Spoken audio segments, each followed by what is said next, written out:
नमस्कार दोस्तों, मैं अंशुल जैन आप सभी का अंशुल जैन ऑनलाइन क्लासेस में एक बार फिर से स्वागत करता हूं। आज हम सभी प्रौद्योगिकी, जिसको हम लोग इंग्लिश में बोलते हैं टेक्नोलॉजी, इसका एक महत्वपूर्ण टॉपिक देखने वाले हैं। भारत के प्रक्षेपण यान, यहाँ से हर एग्जाम में सीएफ के आप उठा के देख लीजिए, मिनिमम एक क्वेश्चन और पिछले एक बार में तो 2 क्वेश्चन भी यहाँ से पूछे गए हैं। तो बहुत इंपॉर्टेंट टॉपिक्स हैं और कहीं भी अगर आता है टेक्नोलॉजी से रिलेटेड क्वेश्चन तो यहाँ से क्वेश्चन जरूर पूछे जाते हैं, इसलिए ये टॉपिक इतना इम्पोर्टेंट हो जाता है। तो हमारे वीडियो के साथ आप लास्ट तक बने रहिएगा। इससे पहले टेक्नोलॉजी के ऊपर 2 वीडियो आ चुके हैं, वहाँ से भी कम से कम आप लोगों को एक क्वेश्चन देखने को मिलेगा।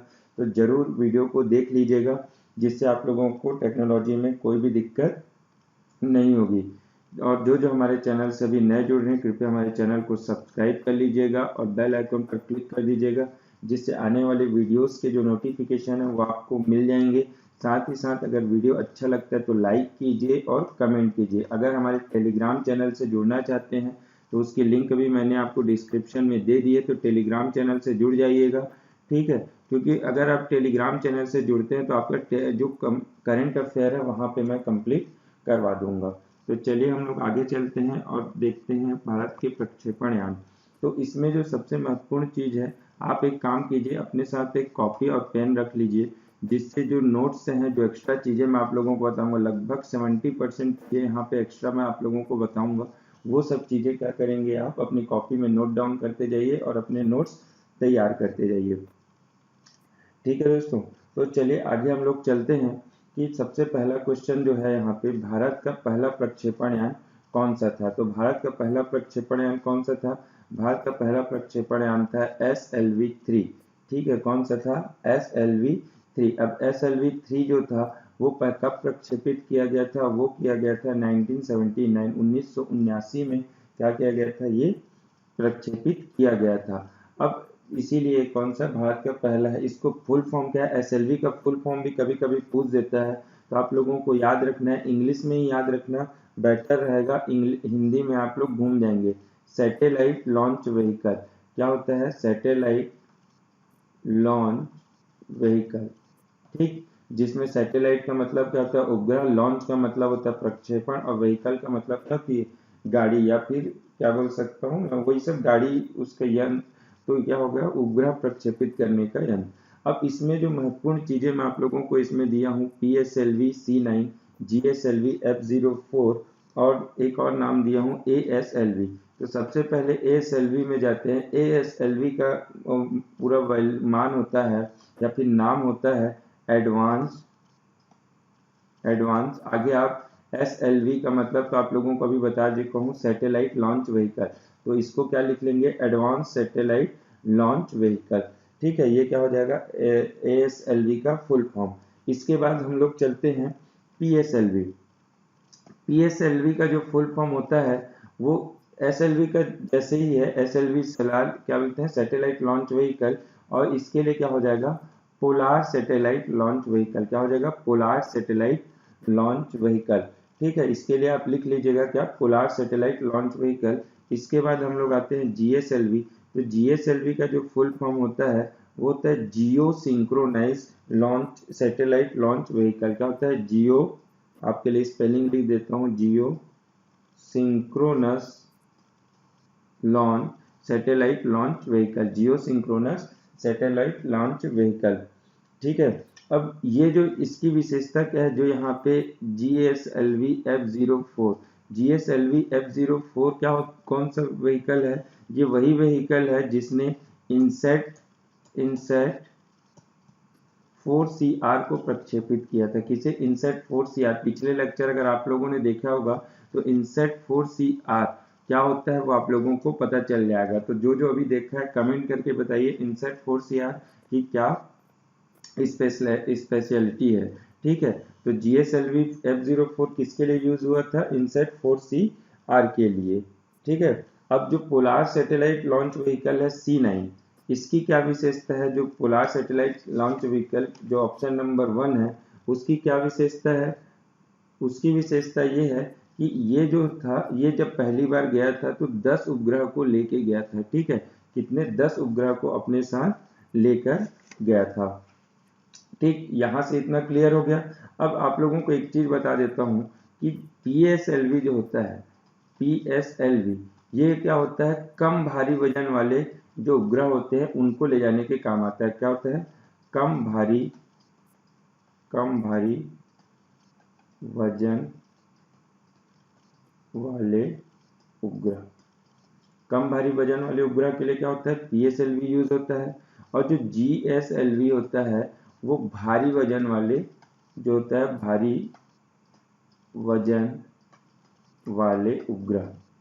ठीक, अब जो इनसेट होता है, इनसेट क्या होता है, भारी होता है, इसलिए कभी भी जब इनसेट का क्वेश्चन आएगा तो आप लोगों को याद रखना है तो जीएसएलवी जो रहेगा वो वही आपका आंसर होगा। अगर 4 प्रकार के आपको प्रक्षेपण यान दिए हैं इनसेट से रिलेटेड क्वेश्चन में, तो आपको किसको मार्क करना है, जीएसएलवी वाले को मार्क करना है। ठीक है दोस्तों, तो चलिए आगे चलते हैं, आगे देखते हैं अब चीजों को। ठोस एवं जल का उपयोग किया जाने वाला प्रक्षेपण यान कौन सा है, मतलब इसमें से कौन सा प्रक्षेपण यान है जिसने ठोस और जल का उपयोग किया था। पिछले बार भी इससे रिलेटेड क्वेश्चन आया था, इस बार भी हो सकता है आ जाए। तो इसका जो आंसर है वो होता है जीएसएलवी। क्या होता है, सॉरी जीएसएलवी नहीं, पीएसएलवी जो है वो है इसका आंसर। ठोस एवं जल का जो उपयोग किया था वो कौन किया था, पीएसएलवी किया था। ठीक है, पीएसएलवी के बारे में अभी आप लोगों को बता दिया था। अब ईंधन जो था वो क्या था, आप लोगों को और क्लियर कर देता हूँ। जो ठोस ईंधन था उसका नाम था एचटीपीबी, एचटीपीबी। और जो द्रव ईंधन था, द्रव ईंधन, उसका नाम था UH-25। आप लोगों को बस नाम याद रखना है, इससे रिलेटेड और कुछ याद नहीं रखना है। ठीक है, जो ठोस था वो क्या था, एचटीपीबी था, और जो द्रव था वो क्या था, UH-25 था।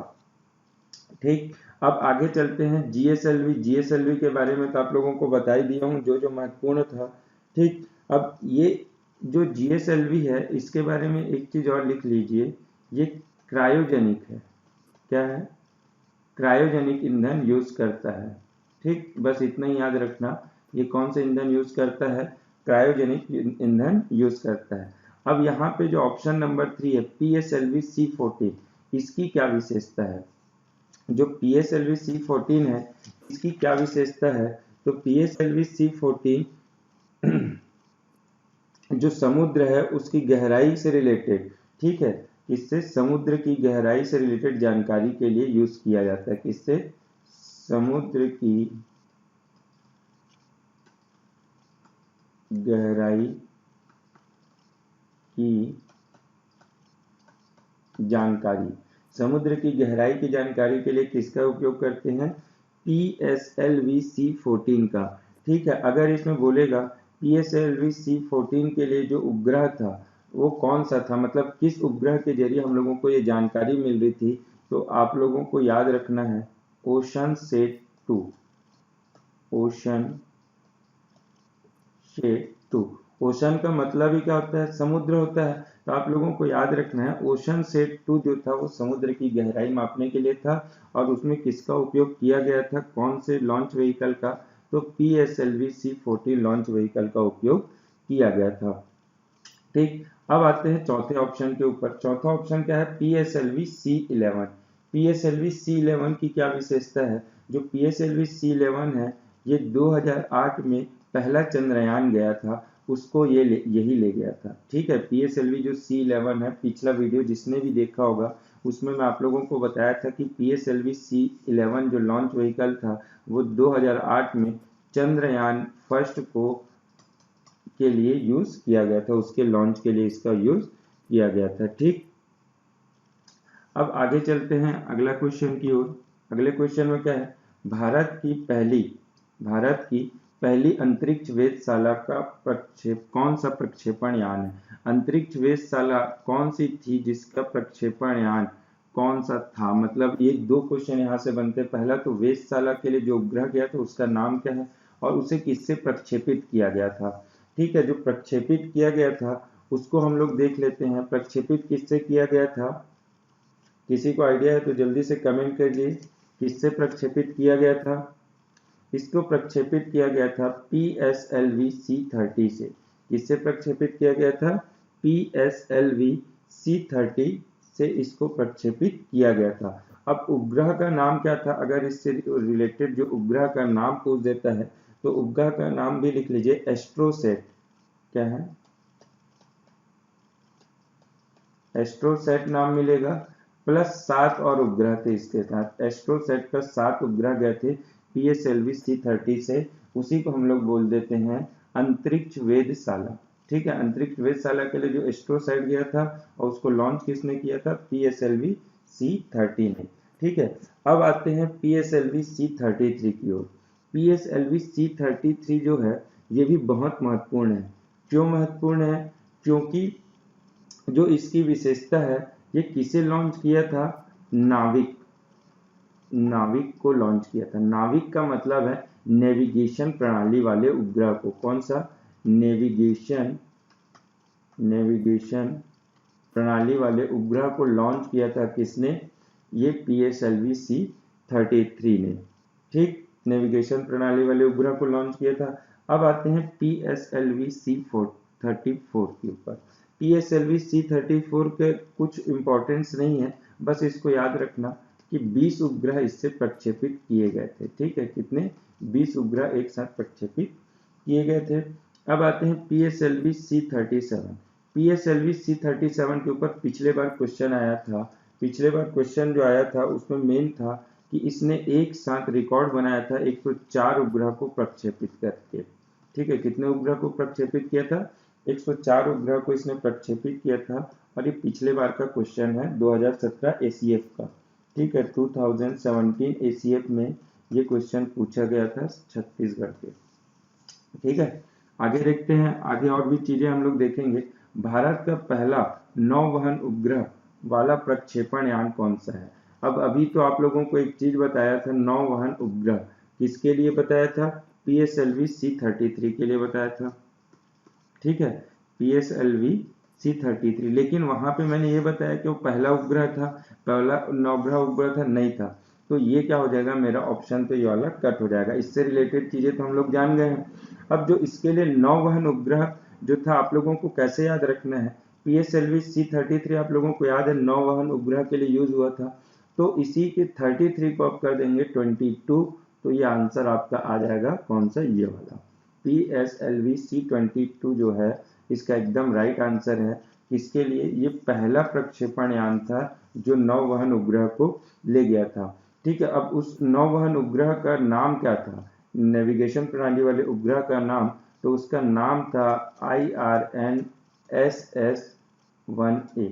ठीक, नाम याद कर लेना, IRNSS-1A उस उपग्रह का नाम था जिसे PSLV C22 ले गया था। और ये पहला नौग्रह उपग्रह नेविगेशन उपग्रह था और ये प्रक्षेपण यान उसको ले गया था। ठीक है, अब आगे चलते हैं।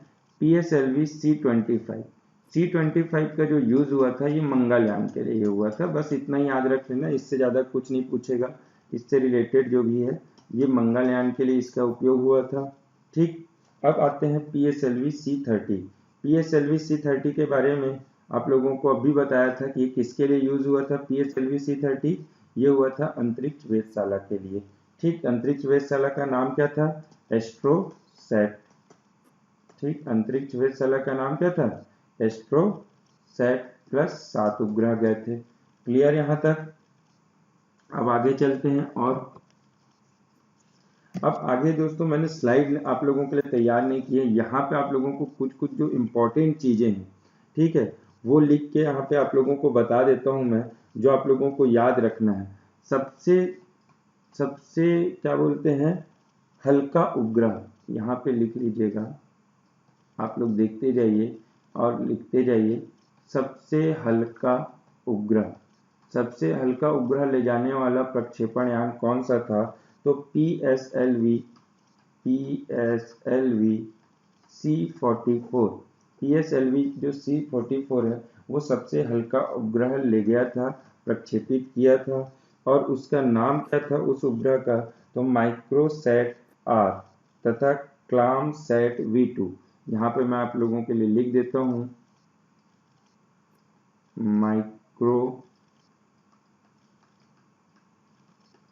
माइक्रोसैट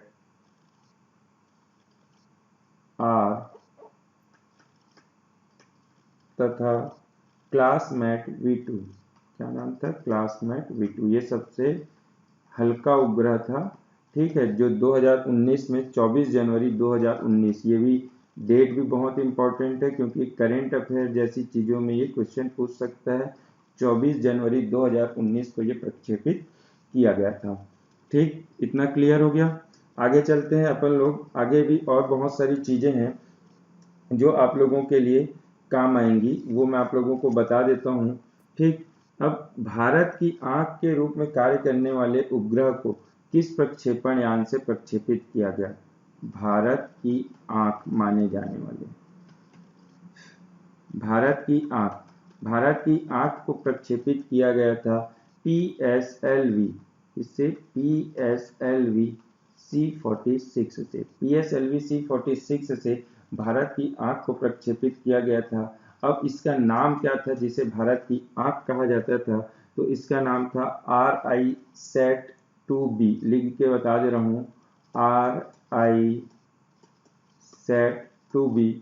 ठीक है, इसका आप लोगों को पूछेगा नहीं, लेकिन यहाँ पे आप लोगों को इसको बता देता हूँ, लिखना हो तो लिख लीजिए। R से आएगा रडार, I से आएगा इमेजिंग, उसके बाद आ जाएगा अर्थ ऑब्जर्वेशन सैटेलाइट, ये S सबसे लास्ट में आता है। ठीक है, उसमें क्या होता है? RISAT का मतलब क्या होता है? Radar imaging earth observation satellite. ठीक, क्लियर यहाँ तक? यहाँ तक हो गया। सेट का जो मतलब है वो सैटेलाइट हो गया, radar imaging earth observation satellite, और जो ऑब्जर्व कर रहा है इसी कारण इसको हम लोग क्या कह देते हैं? भारत की आंख कह देते हैं। ठीक, यहाँ तक क्लियर हुआ आप लोगों को? नहीं हुआ तो, कुछ भी नहीं हुआ तो कमेंट करके जरूर बताइएगा मुझे। ठीक है, आगे और भी कुछ चीजें आप लोगों को एक दो चीज और बता देता हूँ जो आप लोगों के शायद काम आ जाए एग्जाम में। ठीक है, GSLV-D3, GSLV-D3 क्या है? GSLV-D3 को आप लोगों को याद रखना है, भारत का पहला स्वदेश निर्मित क्रायोजेनिक अंतरिक्ष यान। क्या था यहाँ पे? स्वदेश निर्मित, अरे यार माफ कीजिएगा, स्वदेश निर्मित प्रक्षेपण यान। यहाँ पे क्रायोजेनिक लिख लेना, क्रायोजेनिक प्रक्षेपण यान। ठीक है, पहला स्वदेश निर्मित क्रायोजेनिक प्रक्षेपण यान। लेकिन ये क्या हो गया था, जब इसका प्रक्षेपण किए थे तो ये असफल हो गया था। ठीक है, ये क्या हुआ था? असफल। अगर इसी को, अगर क्वेश्चन को थोड़ा सा इसमें बदल ले, GSLV, उसके लिए लिखना GSLV-D5, पहला स्वदेश निर्मित सफल क्रायोजेनिक प्रक्षेपण यान। क्या बोलेगा इसी को? अगर पहला स्वदेश निर्मित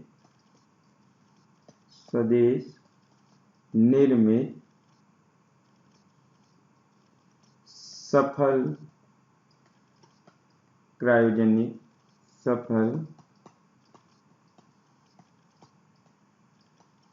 क्रायोजेनिक प्रक्षेपण यान।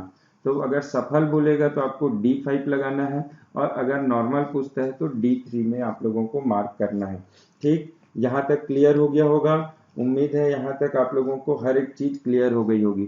ठीक है, अब ये यहाँ से जो प्रक्षेपण यान वाला किस्सा है वो समाप्त हो जाता है। ठीक, अगला जो टॉपिक रहेगा हमारा वो उपग्रह से रिलेटेड रहेगा। भारत के जितने भी उपग्रह है ना, उससे रिलेटेड जो टॉपिक रहेगा वो अगला रहेगा। उसमें बहुत अच्छी अच्छी चीजें और बताऊंगा। ठीक है, तो अगर आपको वीडियो अच्छा लग रहा है तो लाइक कीजिए। टेलीग्राम चैनल के लिंक आपको मिल जाएगा नीचे, पिछले वीडियोस को देखिए और एंजॉय कीजिए, और इस परीक्षा को बहुत अच्छे से दीजिए। तो थैंक यू गाइस।